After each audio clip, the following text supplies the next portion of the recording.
दोस्तों नमस्कार। दोस्तों, मैं हर समय नई योजनाएं, स्वरोजगार योजनाएं, एमएसएमई की जानकारी, सारी जानकारी आपको मुहैया कराता हूं। मेरे इस वीडियो को सब्सक्राइब कर, लाइक करें और लोगों में शेयर अवश्य करें। ये जब तक लोगों तक नहीं पहुंचेगा, लोगों को इसका फायदा नहीं मिल सकता। मेरे टोटल बहुत सारे वीडियो, लगभग 250-300 वीडियो इसमें डले हुए हैं, जिसमें आप जिस भी योजना की जानकारी लेना चाहते हैं वो आप ले सकते हैं। मुख्यमंत्री स्वरोजगार योजना, मुख्यमंत्री उद्यम योजना, डेयरी, मत्स्य पालन, बहुत सारी पॉली हाउस, जितनी भी आपको जानकारी चाहिए वो सारी जानकारी मेरी इस वीडियो में रहती है। आप सब्सक्राइब कर करके लिंक पर जाके आप मेरी पूरी वीडियो आप देखेंगे तो सारी जानकारी आपको मिलेगी। आज दोस्तों हम बात करते हैं स्वरोजगार के बारे में। दोस्तों, आपकी इच्छा क्या है, इसके ऊपर निर्भर करता है स्वरोजगार योजना। क्योंकि ज़्यादातर लोगों को इच्छा ही नहीं होती है कि स्वरोजगार योजनाएं डालें। जैसे मैंने आपको जानकारी दी कि मुख्यमंत्री युवा उद्यम योजना या आदर्श योजना है, साथ में एमएसएमई योजना है, जिसमें भारत सरकार आपकी कोलेटर अगर कम है या कोलेटर नहीं है तो गारंटी भी लेता है। पिछले वीडियो में आपने देखा होगा। लेकिन जब तक आपकी इच्छा नहीं होगी तब तक आप स्वरोजगार नहीं कर सकते। मैं आज सबको आमंत्रित करना चाहता हूँ, निमंत्रण देना चाहता हूँ कि अगर आपकी इच्छा स्वरोजगार योजना की है तो आप मेरे से कॉन्टैक्ट करें, संपर्क करें, जिससे मैं स्वरोजगार योजना की जानकारी तो दूंगा ही, स्वरोजगार योजना स्थापित करने में भी आपका पूर्ण सहयोग करूंगा। मैंने आपसे जैसे पूर्व में जानकारी दी थी कि मेरे द्वारा भोपाल मध्य प्रदेश में जहाँ औद्योगिक क्षेत्र है वहाँ पर जमीन फ्री होल्ड यानी किसान से जमीन लेकर डेवलप करके मैंने आप लोगों के लिए छोटे प्लॉट बनाए हैं। क्योंकि आप लोग जब स्वरोजगार योजना में आना चाहते हैं तो आपके पास सुविधाएं नहीं होती है, लेकिन इच्छा होती है। मैं आज इच्छा की बात कर रहा हूँ। अगर आपकी इच्छा है तो आप आए। मैंने औद्योगिक क्षेत्र में आपके लिए 10,000, 5,000 स्क्वायर फीट के प्लॉट डिवाइडेड करके क्षेत्र तैयार किया है। साथ में मैंने रोड, बिजली, पानी, 3 चीज़ों की व्यवस्थाएं की है, जिससे आपको वहाँ पर औद्योगिक क्षेत्र जो गवर्नमेंट डेवलप करता है वही सुविधा वहाँ पर आपको उपलब्ध होगी। दूसरा, औद्योगिक क्षेत्र से लगा हुआ है, जहाँ औद्योगिक क्षेत्र है उसी से लगा हुआ ये एरिया है, जहाँ पर आपको अदर सुविधाएं भी, जैसे बिजली, जो फुल टाइम बिजली आपको मिलेगी, लेबर्स की भी परेशानी नहीं होगी, क्योंकि औद्योगिक क्षेत्र में लेबर की व्यवस्थाएं हो जाती है। अब आपकी इच्छा अगर है तो आप उसमें संपर्क करके उसमें आप आए। मैं आपकी सुविधा के लिए, चाहे आप फूड इंडस्ट्री लगाना चाहते हैं तो फूड इंडस्ट्री की भी व्यवस्था है, जिस पर आप प्लास्टिक इंडस्ट्री में जाना चाहते हैं, प्लास्टिक इंडस्ट्री की व्यवस्था है। आप इंजीनियरिंग में जाना चाहते हैं, आप इंजीनियरिंग इंडस्ट्री की व्यवस्था है। साथ में हम आपको वो सारी जानकारी देंगे। नंबर 1, औद्योगिक क्षेत्र में आने के लिए क्या क्या चीज़ों की आवश्यकता है, वो सारी चीज़ें, चाहे प्रोजेक्ट रिपोर्ट है, उद्योग आधार है, जीएसटी है, अदर्स जितनी भी सुविधा है वो सारी सुविधाएं भी हम यहाँ पे मुहैया कराएंगे। गवर्नमेंट से जो अनुमति लेनी पड़ती है वो अनुमति भी हम लोग आपको दिलाएंगे।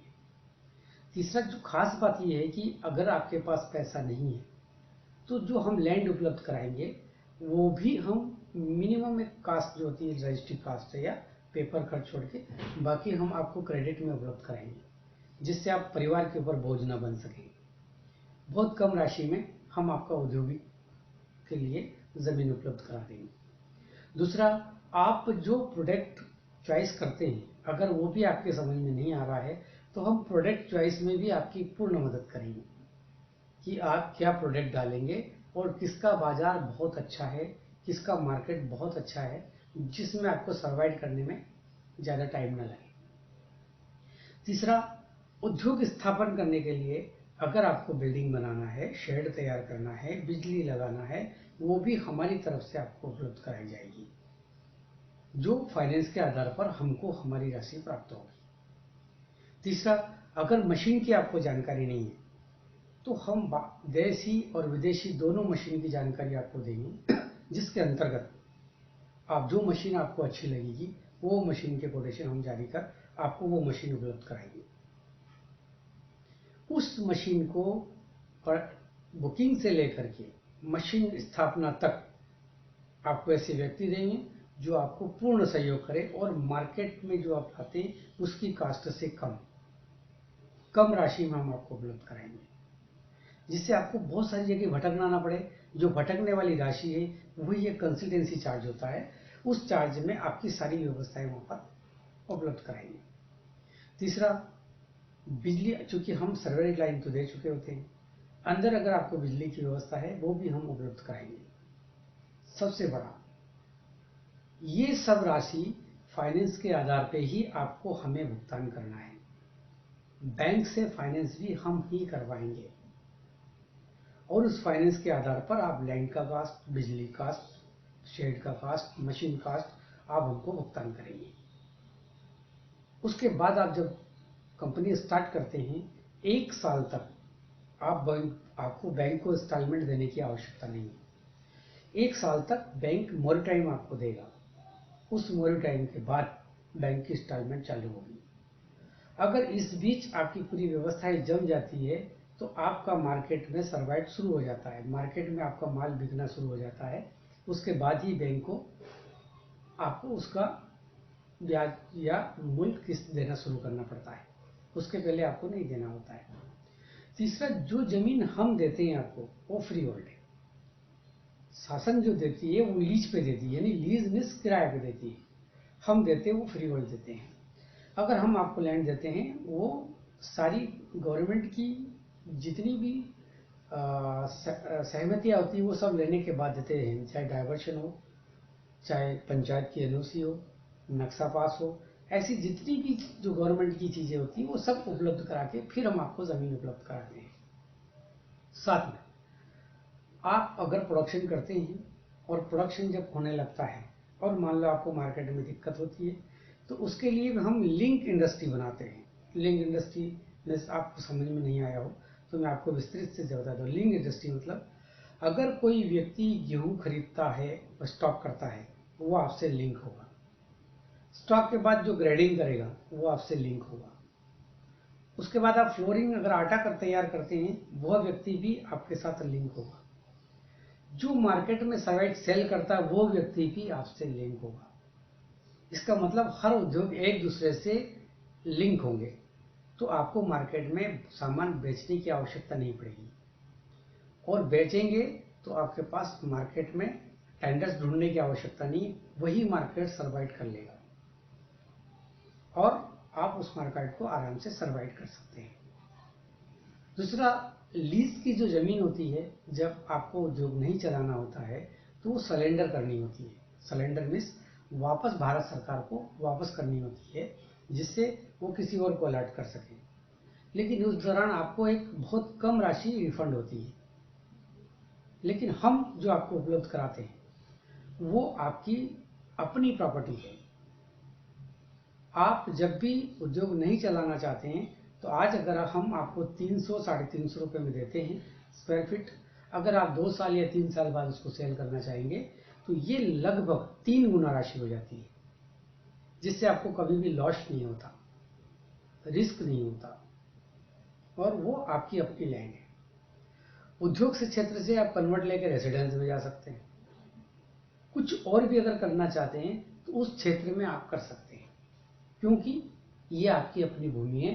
किसी भी प्रकार की कोई भी परमिशन लेने की आपको आवश्यकता नहीं है, न स्थानांतरण के दौरान, न सेल करने के दौरान, न किसी भी समय पर आपको उसकी आवश्यकता नहीं होती है।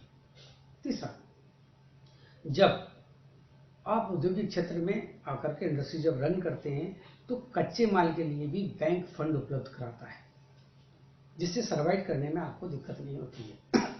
दूसरा, आप हमसे जो भूमि लेते हैं, मान लीजिए आपने लघु उद्योग में गए, आपका 5,000 अधिकतम 10,000 स्क्वायर फीट में आपका उद्योग की स्थापना हो सकती है। उसकी कीमत अगर आपके 5,000 है तो 15 लाख रुपए आई मान लीजिए, और अगर 10,000 स्क्वायर फीट है तो 30 लाख रुपए आपकी मिनिमम लागत लैंड की आती है। लेकिन आपको पता है कि ये लैंड भी आपको फ्री हो जाती है, फ्री में मिल जाती है। कैसे? जब आप उद्योग की स्थापना करते हैं जब उद्योग आप लगा लेते हैं, आपका उद्योग चालू हो जाता है, तब आपको एक कैपिटल सब्सिडी मिलती है। अगर आप एमएसएमई में जाते हैं तो भारत सरकार द्वारा आपको कैपिटल सब्सिडी मिलती है।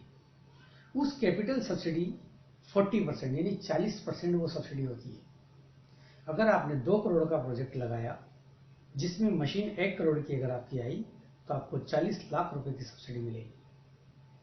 उस 40 लाख रुपए की सब्सिडी यानी कि आपको लैंड फ्री हो गई। जो जमीन आपने हमसे परचेस किया उसका पैसा सरकार दे देता है, आपको लॉस कभी नहीं होता, 100% प्रॉफिट में आप हो जाते हैं। सबसे बड़ा, अब हम उद्योग लगाकर स्थापना करके अगर मार्केट में सर्वाइव करते हैं तो हम हमारे परिवार को बहुत अच्छी सुविधा साधन दे सकते हैं। साथ में हम हमारे समाज के लिए भी काम करते हैं, रिश्तेदार परिवार के लिए हम रोजगार डेवलप करते हैं।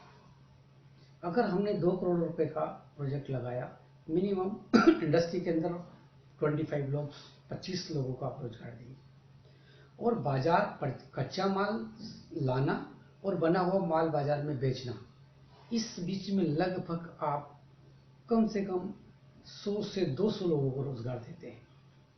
इसका मतलब आप शासन की काम तो करते हैं लेकिन हमारी भारत माता की सेवा भी आप करते हैं।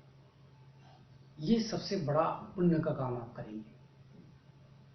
अब हम चलते हैं माइनस की तरफ कि अगर आपने उद्योग लगाया तो रिस्क क्या है, कितना नुकसान होगा, ये आप इसकी तरफ मैं आपको लेके चलता हूं।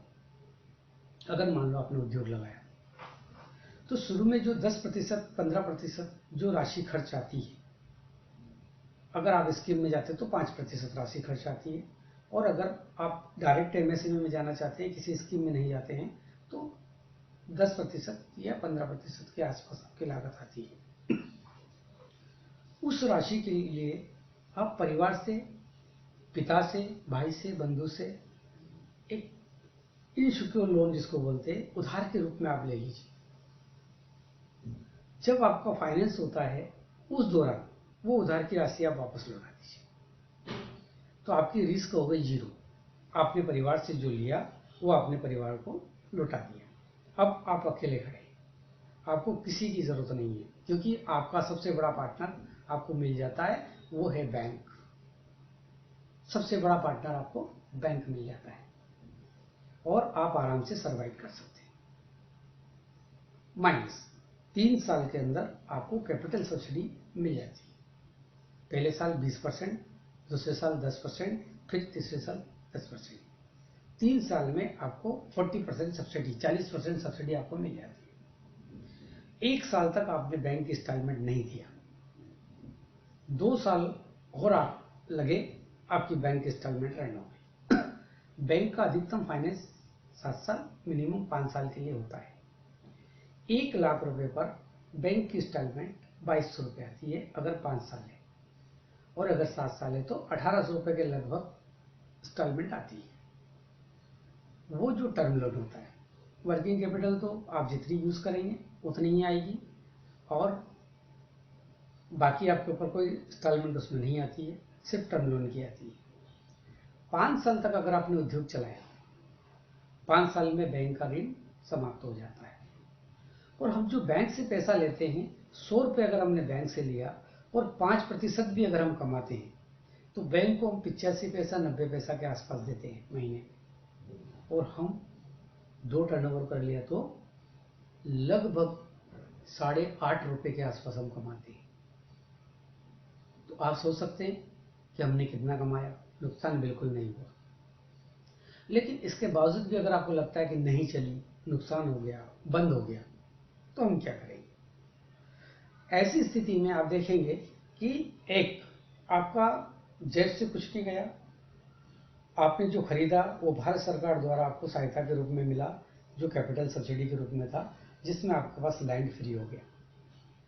अगर 5 साल आपने इंडस्ट्री चलाई और आपसे लगा कि नहीं चल रही है, तो वो जमीन की कीमत भी 4 गुना हो जाएगी, क्योंकि वो आप लगाओगे जब डेवलप नहीं होता है, लगने के बाद डेवलप हो जाता है, तो डेवलप होने के बाद उसकी वैल्यू 4 गुना हो जाती है।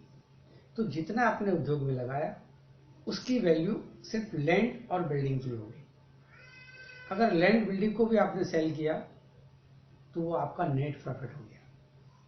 जो लैंड बिल्डिंग आपने 1 करोड़ रुपए में तैयार की थी, अगर 5 साल बाद उसकी वैल्यू 5 करोड़ हो गई, बैंक से आपने 1 करोड़ रुपए लिया, वो आप 5 साल में ऋण को चुकता कर देते हैं। नहीं हुआ तो परिवार की कोई प्रॉपर्टी नहीं लगी, परिवार से लिया हुआ पैसा आपने लौटा दिया, बैंक आपकी प्रॉपर्टी से आपका मूल रूप प्राप्त कर लेगी। जितनी राशि बैंक ने दी उतनी राशि आराम से बैंक उससे प्राप्त कर सकती है, क्योंकि 3 साल के बाद उसकी वैल्यू 4 गुना हो जाती है। बैंक का डबल होता है, वैल्यू 4 गुना हो जाती है। लेकिन हम जब धंधा करने आते हैं तो हम इस दिशा में बहुत कम सोचते हैं, पर मैं आपको नेगेटिव पॉइंट जरूर बताता हूं। क्योंकि आप जब नौकरी करते हैं 15,000, 25,000, 50,000 से ऊपर नहीं जा पाते हैं। भाग्यशाली कोई व्यक्ति होगा जो 25,000 से ऊपर जाता हो, नहीं तो कोई भी व्यक्ति 5,000 से ऊपर, 10,000, 15,000, इससे ऊपर कोई नहीं जाता है। और नौकरी का संकट होता है, कब नौकरी चली जाए, कब नौकरी माइनस हो जाए, कब सस्पेंड हो जाए, कहाँ गलती हो जाए, और फुल टाइम टेंशन में रहते हैं और अटेंशन में रहते हैं। कई बार घर की चीज़ों को छोड़ना पड़ता है। मेरे एक मित्र की शादी थी, वो बैंक में था, बहन की शादी थी, उसने छुट्टी मांगी, उन्होंने उसको रिजाइन करवाई। तो नौकरी मैं साधारण रूप से दे रहा, तो नौकरी प्राइवेट ऐसी ही है। सरकारी नौकरियां अब नहीं मिलने वाली, क्योंकि निजीकरण तेजी से हो रहा है। चाहे रेलवे, एयरलाइन, पोस्ट ऑफिस, अधिकतर चीज़ों का निजीकरण होता जा रहा है। तो सरकारी नौकरी आपको नहीं मिलेगी, और प्राइवेट नौकरी में आप पर्याप्त परिवार को चैन नहीं दे सकते, खुशियां नहीं दे सकते। इसलिए ये विशेष करके आपको करना ही होगा। बस आपको मैंने एक चीज, अगर आपकी इच्छा है तो, इच्छा अगर आप जाहिर करते हैं तो निश्चित रूप से सहयोग हम करेंगे। क्या नहीं है ये आप आके हमको बताइए, हम आपका उद्योग की स्थापना लगा के देंगे। सब्सिडी की जानकारी, रोजगार की जानकारी वो हम आपको देते हैं, लेकिन हम आपको ये जानकारी जो दे रहे हैं, ये कोई भी यूट्यूब सब्सक्राइबर ये जानकारी नहीं देता है, क्योंकि उनके पास ये सुविधा नहीं है। हमारे पास ये सारी सुविधाएं हैं, और हम शासन से सारी परमिशन लेकर के ही ये सुविधाएं उपलब्ध कराते हैं। इसलिए अगर आपकी इच्छा है, आप करना चाहते हैं, तो निश्चित रूप से आप हमसे संपर्क करें। आप किसी भी राज्य में उद्योग यहां लगा सकते हैं और आराम से आप सरवाइव कर सकते हैं। अगर रिलायंस का मालिक बॉम्बे में बैठ के चला सकता है, तो आप किसी भी राज्य में बैठ के क्यों नहीं चला सकते? निश्चित रूप से उद्योग को चला सकते हैं। दोस्तों, इच्छा जाहिर करेंगे तो रोजगार अपने आप शुरू हो जाएगा। आप मेरे इस वीडियो को सब्सक्राइब करें, शेयर करें, लोगों तक जरूर भेजें। प्लीज रिक्वेस्ट, इसको जरूर भेजें। साथ में अगर आपको किसी भी योजना की जानकारी चाहिए, सब्सक्राइब करने के बाद आप मेरे पूरे वीडियो देख सकते हैं, जिसमें मत्स्य विभाग से जो होने वाली सब्सिडी, मुख्यमंत्री स्वरोजगार से होने वाली सब्सिडी, वेयर हाउस से होने वाली सब्सिडी, नाबार्ड की योजनाएं, बकरी पालन योजनाएं, डेयरी की योजना, हर योजना की जानकारी मैंने दे रखी है। लेकिन मैं सबसे ज़्यादा इंटरेस्टेड लोगों को करता हूँ उद्योग क्षेत्र में आने के लिए। एग्रीकल्चर के भी बहुत सारे उद्योग होते हैं, जिसमें आप आराम से लगा करके एग्रीकल्चर में भी मदद कर सकते हैं। भारत सरकार ने भी बहुत सारी सुविधाएं आपको दे रखी है, जिसका भी आप फायदा ले सकते हैं। दोस्तों, शेयर करें, प्लीज शेयर जरूर करें, सब्सक्राइब करें, और अपने ग्रुप में आपके व्हाट्सएप पे जितने लोग हैं सब तक ये पहुंचाए, ये मेरा अनुरोध है। नमस्कार।